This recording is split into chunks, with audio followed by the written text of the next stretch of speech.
Magandang araw, Podmates. Tapos na ang halal. Maraming malungkot at marami ring masaya.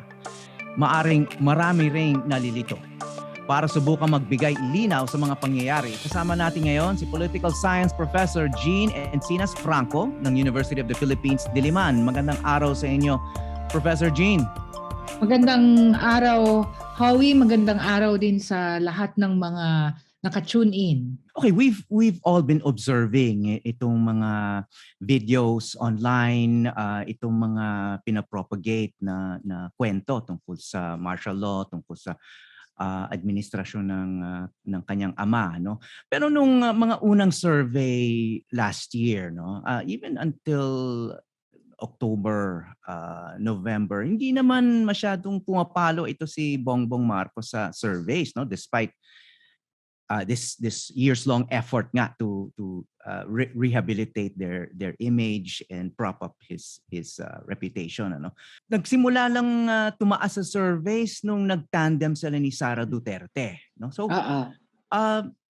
how big a factor was that? I mean, was that the deciding factor? Do you think kung wala si Sara Duterte bilang vice presidential running mate niya, mananalo si Bongbong Marcos? Tingin ko mananalo pero hindi ganun kadali.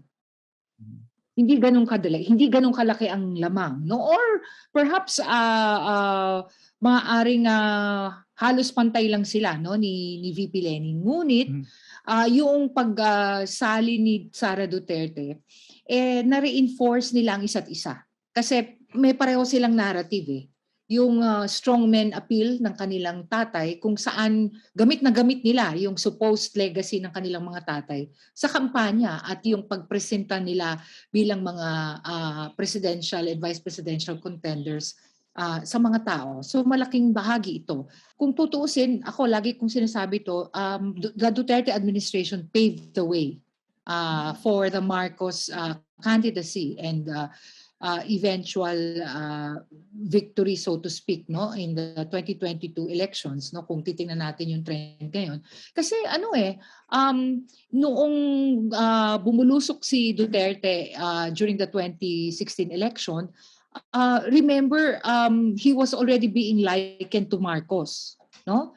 So parang nagkaroon ng rebirth yung strongman appeal among Filipinos. I also got the sense that people voted for Marcos Jr. just because they hate Lenny.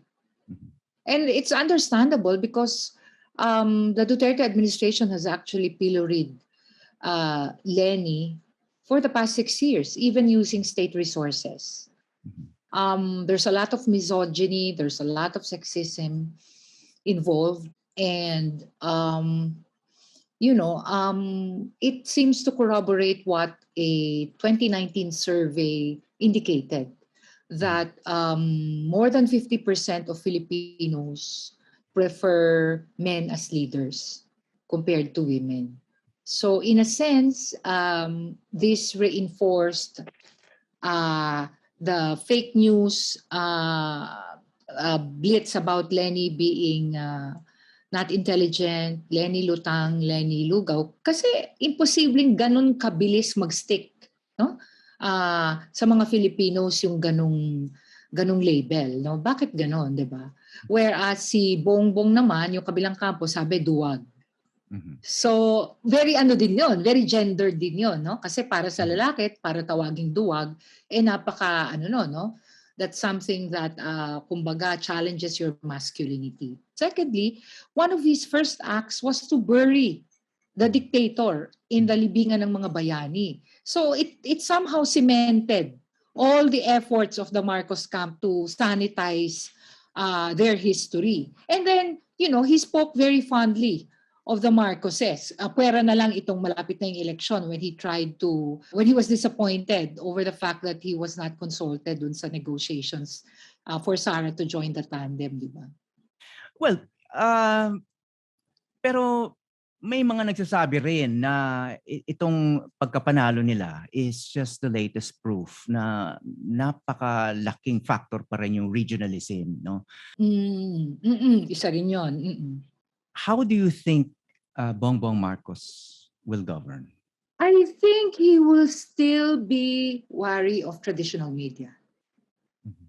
he will mimic Duterte's what you call this, recorded Talk to press the people. statements. Yeah, if it's any indication, last night he also had a recorded statement. When a politician does that, it signals that he doesn't want to be questioned. Secondly, his handlers want to control his image. Diba? Wants to control his message. So I don't know how exactly he is going to govern by having that kind of a strategy. It's also difficult to say that he will succeed in uniting the country because ang laki ng bagahe niya. Unless his family admits to what they committed during the martial law era, unless isoli nila yung ill-gotten wealth, lahat ng gagawin niya suspect. Mhm. Di ba? So how can he even begin to unite the country? Yun ang problema dyan. No? Bongbong ran under a unity theme. So will he or should he extend that principle of unity to reaching out across the aisle? Kaya ba niya? Ano dapat ang priority niya? He will try to reach out. But the question is how? Because yung nila dun sa ginawa nila during the martial law era, it's a matter of principle for most people, di ba?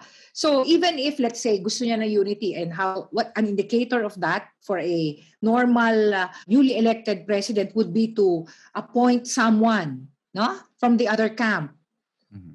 Pero how can he do that? Meron bang takers? Di ba? Hindi ko alam. Well, we might be surprised. But what should we take away from this that should make us feel better, that can help improve society? Sa akin, I have very high hopes for the young generation. Maybe I'm too idealistic, but it happened to me. I was there in EDSA 1986, and I never forgot about it. It was my political awakening.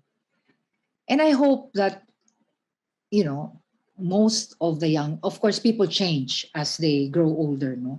But I hope that a significant part of the young people who were there have been forever changed and would lead their lives thinking that, there are causes beyond your own interest, and that it's not always easy, but